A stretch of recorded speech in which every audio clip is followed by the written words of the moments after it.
Welcome to this edition of Tales from the Tabletop, the video series where I bring you anecdotes of adventure. Let us begin. Today's first story comes from SV Dodge. SV Dodge writes, "We had a really stupid half-orc barbarian. Like, can't form full sentences stupid. He was played perfectly by his player.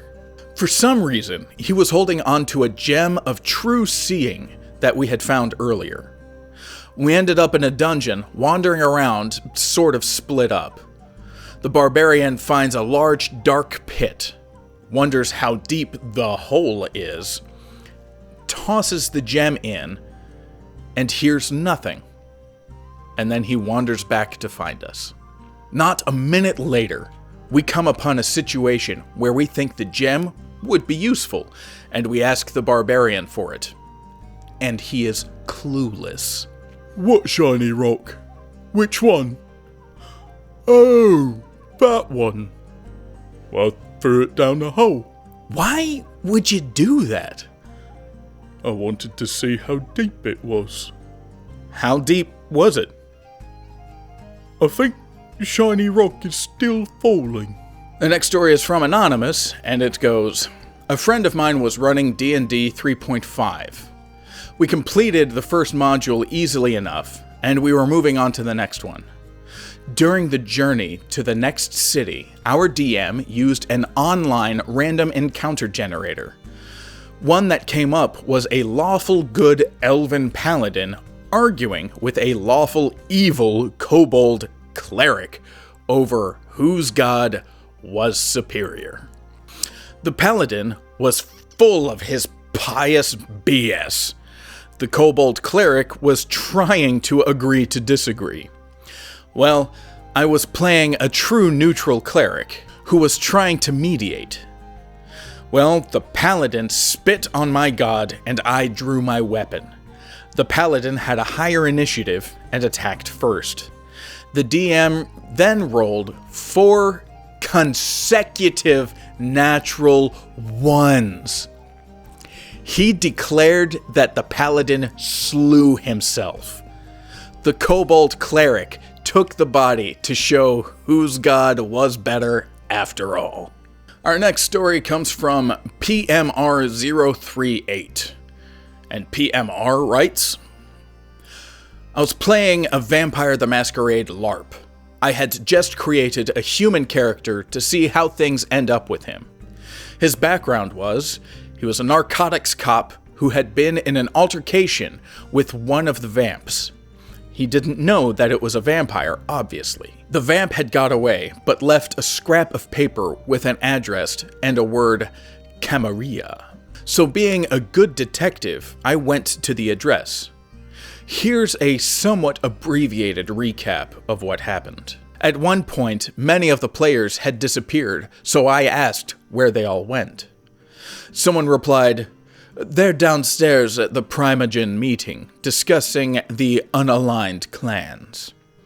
I went up to another player later and asked if the Primogen had finished their talks, adding, 'I'm really new here and I don't really understand all of what's happening.' From this player, I got the entire political structure of the Camarilla. Is it Camarilla or Camarilla? I've never played Vampire, I'm sorry. I got the entire political structure of the Camarilla. The names of the clans, the existence of the Sabbat, basically all the stuff I should not have ever been told.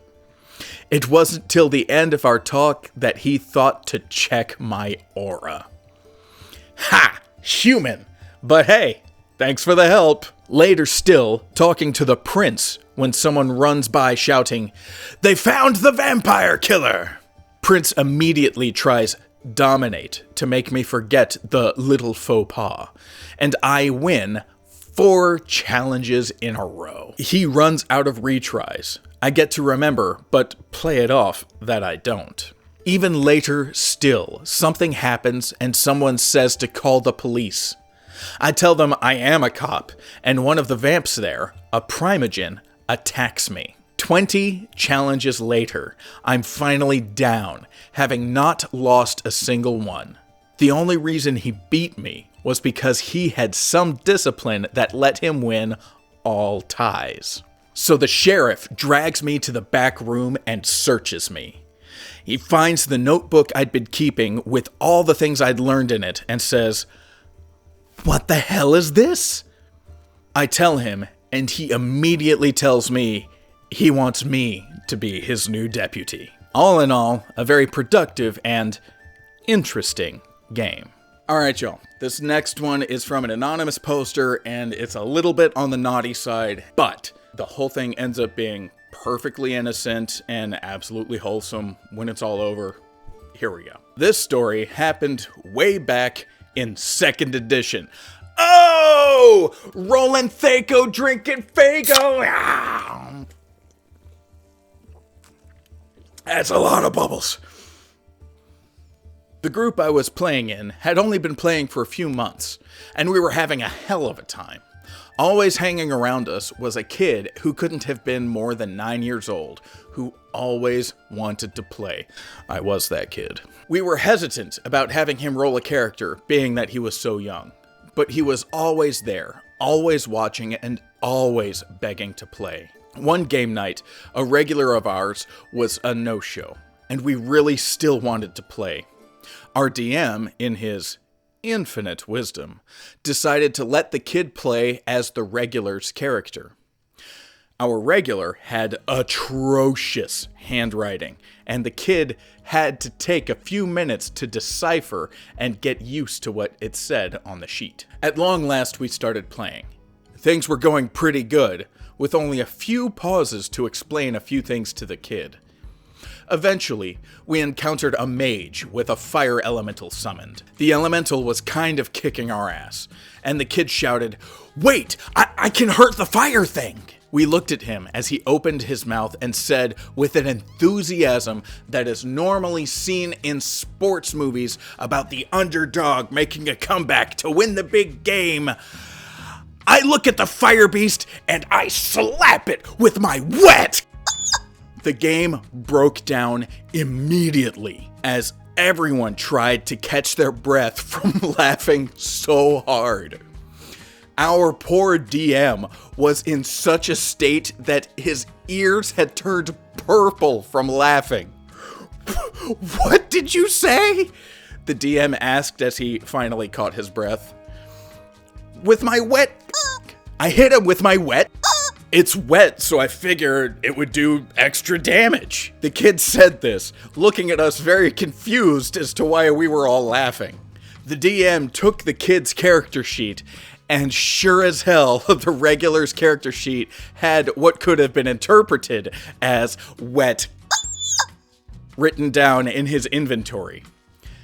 The DM jumped up and ran for the phone. He called the regular player to see exactly what this was.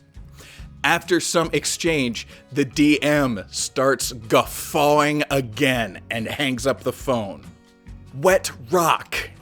He said it was a wet rock used to sharpen his sword, not a wet... We don't get a chance to game together much anymore. But every time we pull out our D20s, this story is mentioned and we all laugh a little bit again. Alright, this next one is the one that I've been illustrating the whole time. I hope it was worth the wait. Let's dive in. This one is from Skeeto. Skeeto writes, "Years ago in college, I was playing a chaotic evil half-orc barbarian named Nyok. I'm not sure if it's Nyok or Gnock or...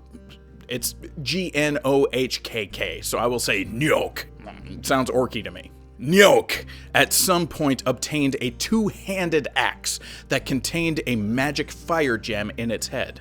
After some training, he was able to cause a fiery explosion at will centered at the location of the fire gem. If an untrained character wielded the axe, upon striking anything, he would have to make a saving throw to prevent an explosion. Because Nyok would also suffer from the explosion, this wasn't terribly useful at first, except against targets particularly vulnerable to fire.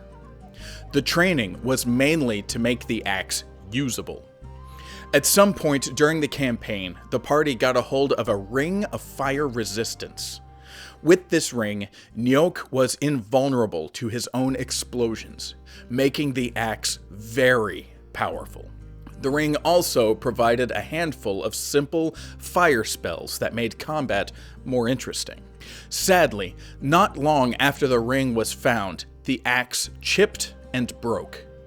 Before discarding the broken axe, Nyok carefully removed the fire gem for safekeeping. After an intense battle against some type of monsters with big horns, Nyok found himself a nice metal helmet. He also managed to scrounge up 10 horns from the monster corpses, which gave him a great idea. When the party got down to the next town, Nyok visited the blacksmith and requested to have him affix the 10 horns around the outside of the helmet. In the front of the helmet, he wanted to have a socket created with the fire gem embedded inside of it. The blacksmith said it would take a couple of days. I was hoping this giant helmet would make Nyok more intimidating. So far in the campaign, every time he had attempted to intimidate an NPC, he failed his rolls and came off looking like a big green idiot instead. So this was pretty cool. A giant horned helmet with a gem in the front. With the helmet on, Nyok could explode into a ball of flames at will and without warning. What a wonderful toy for a chaotic evil orc. When Nyok returned to the blacksmith a couple days later, he found that the shop had been destroyed. Some of the walls remained. The roof was gone. The weapons and tools were thrown all over the area. The blacksmith's charred body had been dead for some time. However, the helmet was completely intact. Nyok shrugged, grabbed the helmet, and left without having to pay a single copper to the charred, dead body of the blacksmith. We figured out later what happened. The GM told us. Nyok failed to tell the blacksmith about the properties of the gem. While the blacksmith was tapping the gem into the socket, the fire gem exploded, killing him and destroying the shop. Just as an aside, who didn't see that coming? Who didn't see that coming?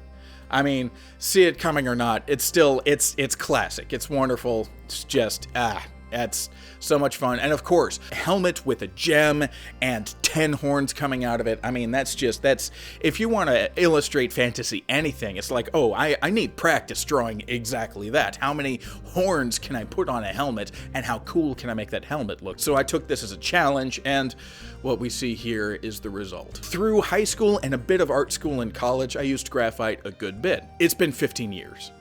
I kept my all graphite pencils from art school. I have moved those pencils with us 3 times. Haven't used them in 15 years, and just for reasons I can't describe or understand, I read the story and I thought, this is a graphite drawing. Where are my pencils? And the result you see. And if you like the results and you would like it for yourself, it'll be available on my website, coffeeandhate.biz. Click store at the top. And in the meantime, thank you for watching, thank you for listening. May your dice roll high and never be cursed.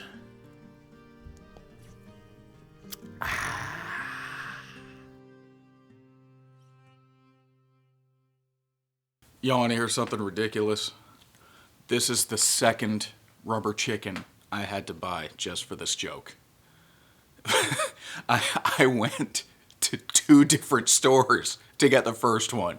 The first store I went to, I said, hey, I'm looking for rubber chicken. She says, oh, sweetheart, we ran out of those as soon as they came in. Why is there a run on rubber chickens? What am I not getting? I got one at the other store, and I squeaked it in the store. Yeah. I squeaked it in the store to make sure it works. I get here, and I hold it up, and oh no. I can't believe this shit. I went to 2 more stores looking for this one. I am just this side of 40, and I went to 4 stores to get a rubber chicken, bought 2 rubber chickens for this freaking joke. You don't know how much a joke matters to you until you go to 4 different stores just for the stupidest joke you could think of.